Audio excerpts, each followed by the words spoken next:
नमस्कार, मैं हूं कुलदीप तिवारी और आप देख रहे हैं आंचरण न्यूज़। नज़र डालते हैं इस वक्त की तमाम बड़ी खबरों पर। राहुल गांधी से पूछताछ कर सकती है ईडी। शंभू बॉर्डर की एक लेन खोलने को सुप्रीम कोर्ट ने दिया आदेश। विधानसभा चुनाव से पहले एनसीपी को तगड़ा झटका। विनेश फोगाट के समर्थन में आई सर्वखाप पंचायत। ग्वालियर में पुलिसकर्मियों ने निकाली तिरंगा रैली।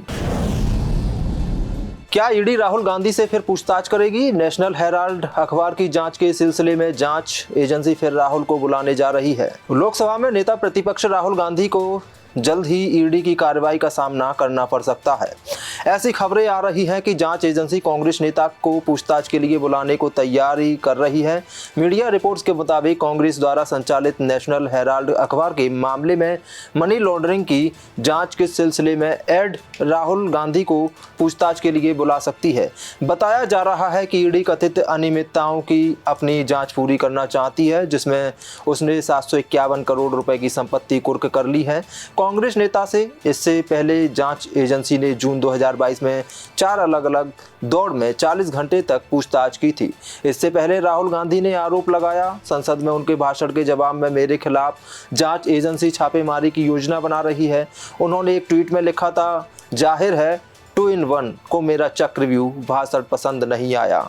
ईडी के सूत्र मुझे बताते हैं कि छापेमारी की योजना बनाई जा रही है। शंभू बॉर्डर की एक लेन खोलने का सुप्रीम कोर्ट का आदेश। हाईवेज पार्किंग एरिया नहीं, लोगों को हो रही है परेशानी। सुप्रीम कोर्ट ने पंजाब हरियाणा के बीच शंभू बॉर्डर की एक लेन को खोलने का आदेश दिया है। शंभू बॉर्डर पिछले 6 महीनों से बंद है। अदालत में सुनवाई के दौरान कहा है कि हाईवेज पार्किंग की जगह नहीं है। एम्बुलेंस, सीनियर सिटीजन्स, महिलाओं, छात्रों आदि के लिए हाईवे की एक लेन खोली जाए। इस मामले में पंजाब और हरियाणा के डीजीपी पटियाला, मोहाली, अंबाला के एसपी को बैठक कर फैसला लेने को कहा। अगली सुनवाई 22 अगस्त को होगी। सुप्रीम कोर्ट ने कहा, अगर पंजाब और हरियाणा के पुलिस अधिकारियों के बीच सहमति बन जाती है तो फिर सुनवाई की तारीख का इंतजार करने की जरूरत नहीं है। इससे पहले Punjab and Haryana high court ने शंभू बॉर्डर खोलने को कहा था, जिसके खिलाफ हरियाणा सरकार सुप्रीम कोर्ट चली गई। सुप्रीम कोर्ट ने इस मामले में सभी पक्षों की एक कमेटी बनाने का भी निर्णय लिया। सुनवाई के दौरान हरियाणा की तरफ से सॉलिसिटर जनरल तुषार मेहता और पंजाब की तरफ से एडवोकेट जनरल गुरमिंदर सिंह ने किसानों से बात करने के लिए समिति के सदस्यों के नाम दिए। शंभू बॉर्डर 6 महीनों से बंद है।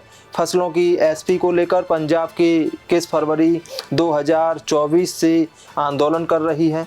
इसे देखते हुए हरियाणा सरकार ने हरियाणा और पंजाब के शंभू बॉर्डर को बैरिकेड्स लगाकर बंद कर दिया था। पंजाब की तरफ बॉर्डर पर स्थायी मोर्चा बना लिया है। ऐसे में वहां से आवाजाही फिलहाल बंद है। महाराष्ट्र विधानसभा चुनाव से पहले शरद की एनसीपी को लगा बड़ा झटका। माणिकराव सोनवलकर ने थामा बीजेपी का हाथ। कुछ ही दिनों में महाराष्ट्र के विधानसभा चुनाव होने वाले हैं। इससे पहले शरद पवार की एनसीपी को तगड़ा झटका लगा है। दरअसल एनसीपी के नेता माणिकराव सोनवलकर ने बीजेपी ज्वाइन कर ली है। वे भाजपा प्रमुख चंद्रशेखर बावनकुले की उपस्थिति में भाजपा में शामिल हुए हैं। सोनवलकर के भाजपा ज्वाइन करने पर भाजपा नेताओं ने उन्हें खूब बधाई दी। इस दौरान बीजेपी प्रमुख चंद्रशेखर बावनकुले ने कहा कि लगभग 15 करोड़ लोग जानते हैं कि महाविकास अघाड़ी विभिन्न समुदायों के बीच विवाद भड़काने की कोशिश कर रही है, क्योंकि विधानसभा के चुनाव नजदीक आ रहे हैं। जब कांग्रेस की सरकार बनी थी तो ऐसी घटनाएं कभी नहीं हुई थी, क्योंकि कोई गंदी राजनीति नहीं करता था। लेकिन जब कांग्रेस पार्टी विपक्ष में बनती है तो चाहे देश हो या राज्य, ये समाज को बिगाड़ने और जनता में भ्रम फैलाने का काम करते हैं। आपको बता दें कि महाराष्ट्र में अगले कुछ महीने में विधानसभा चुनाव होने वाले हैं। चुनाव को लेकर राज्य में सत्ता पक्ष की महायुति यानी एनडीए और विपक्ष की महाविकास अघाड़ी दोनों तैयारियों में जुटे हुए हैं। दोनों गठबंधन में शामिल पार्टियों में सीट बंटवारे को लेकर बैठकों का दौर चल रहा है। एक तरफ एनडीए में सीट बंटवारे को लेकर सियासत चल रही है, तो वहीं महाविकास अघाड़ी में भी सीट बंटवारे को लेकर बड़ी बैठक होने वाली है। सीट बंटवारा हो जाने के बाद सियासत और रंग पकड़ेगी और देखना पड़ेगा कि इस बार विधानसभा के चुनाव में जीत किसकी होगी। विनेश फोगाट के समर्थन में आई सर्वखाप पंचायत। विनेश फोगाट मामले में सुप्रीम कोर्ट के मौजूदा जज से जांच कराए जाने की मांग। खाप पंचायतें अब मेडल से चूकी। भारतीय पहलवान विनेश फोगाट के पक्ष में आ गई हैं। फोगाट के गांव बलाली की सर्वखापों ने विनेश भारत रत्न दिए जाने की सरकार से मांग की है। विनेश फोगाट के गांव बलाली की सर्व खापों में रविवार को उनके लिए भारत रत्न की मांग की। उन्होंने मांगे न माने जाने की स्थिति में राष्ट्रव्यापी आंदोलन की भी चेतावनी दी है। विनेश फोगाट के पेरिस ओलंपिक से बाहर होने से उनके बलाली गांव के लोग भी बेहद निराश हैं। सांगवान खाप की अगुवाई में चरखी दादरी में सर्वजातीय सर्व खापों की महापंचायत हुई। इसमें पहलवान विनेश फोगाट के पक्ष में कई बड़े फैसले लिए गए। सर्व खापों की महापंचायत में पंचों ने कहा कि विनेश फोगाट के साथ अन्याय हुआ है। हमारी सरकार से मांग है कि सुप्रीम कोर्ट के मौजूदा जज से मामले की जांच कराई जाए।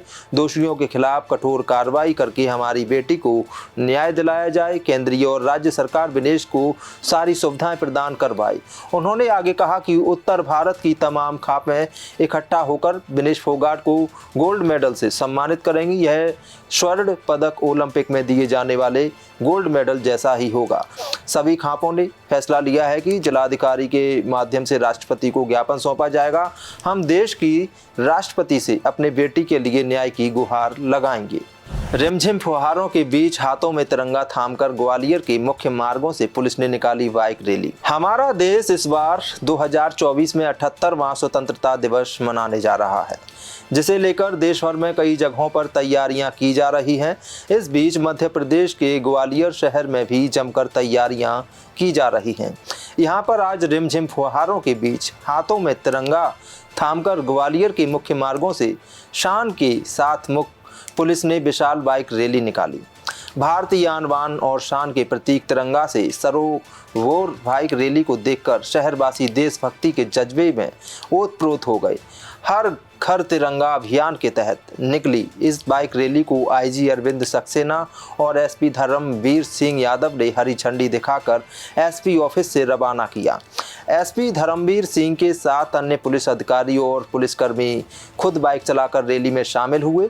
शहर के मुख्य मार्गों से गुजरी बाइक रैली का शहरवासियों ने करतल ध्वनि से स्वागत किया व उत्साहवर्धन किया। ग्वालियर एसपी ऑफिस से शुरू हुई तिरंगा रैली महाराजवाड़ा होते हुए डीआरपी लाइन पहुंच गई, जहां पर वह रैली का समापन हुआ। आईजी अरविंद सक्सेना और एसपी धर्मवीर सिंह यादव ने कहा, तिरंगा रैली के माध्यम से देशभक्ति के जज्बे को उत्साह तो मिल ही रहा है, तिरंगे की आन बान शान में भी वृद्धि होगी। देश दुनिया की सभी खबरें देखने के लिए जुड़े रहिए आचरण न्यूज से। आचरण न्यूज हर कदम आपके साथ।